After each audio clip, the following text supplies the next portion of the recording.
Google announced that its AI will start to do the Googling for you. One less thing to do is always a good thing, right? Well, I don't think this is good news for your business. On the face of it, it does sound like it should be useful.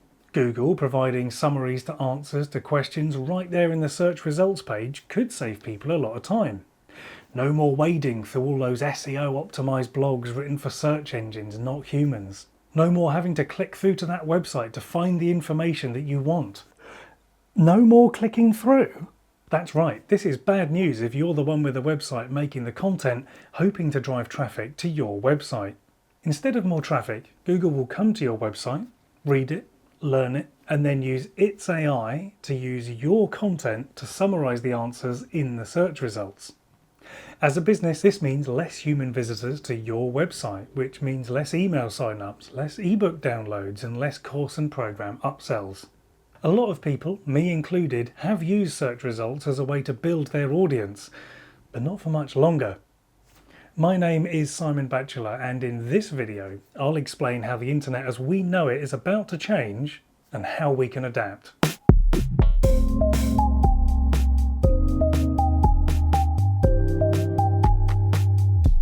Google has created itself a paradox. With these impending changes, the traffic your website gets from Google will likely decrease as Google keeps more people on the search results pages. This makes building and maintaining a website less attractive. Your business still needs a website that you can direct people to and showcase your offer and share your ideas, but it will become less effective at growing your audience for free. This will make it harder for your website to effectively pay for itself. Now, this isn't just a concern for businesses. The paradox here that Google is actually undermining itself.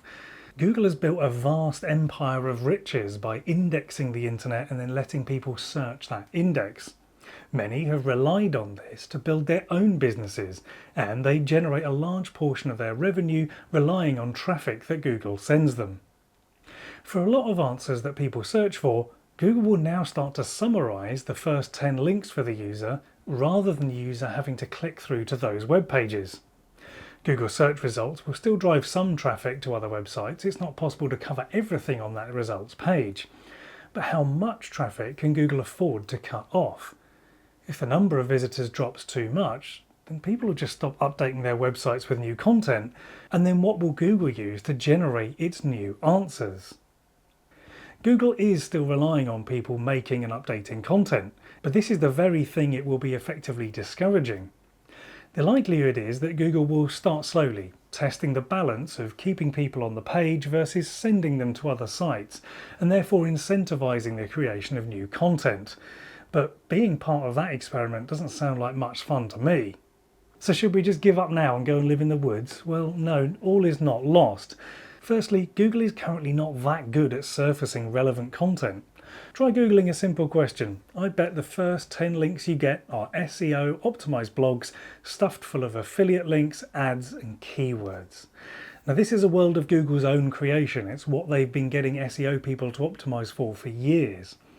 As AI gets better at generating this kind of spam content, then businesses that rely on this kind of gaming of Google's search algorithm will likely fail or just go somewhere else and find someone else to spam.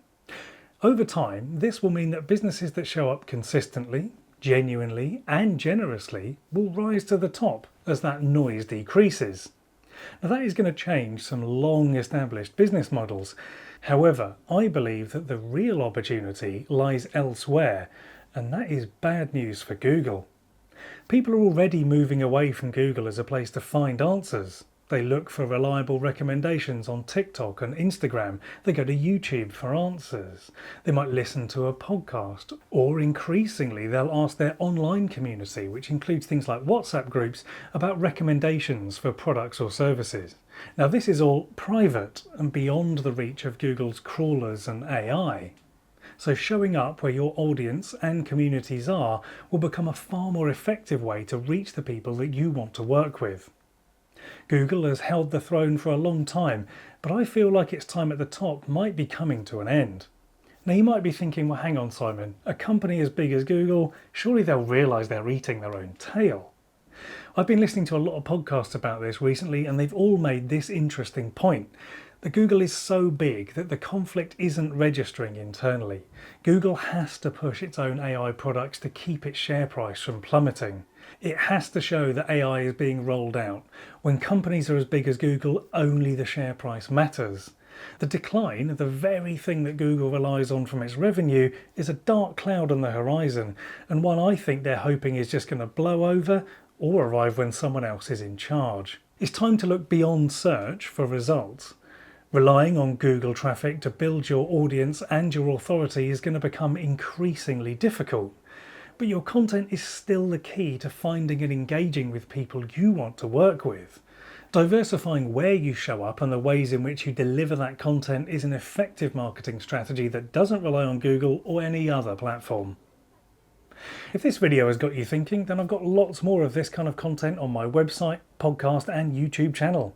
I also send out a Monday marketing motivation email, and you can become a subscriber to get that email each week by visiting my website, simonbatchelor.co.uk. I'll see you in the next video.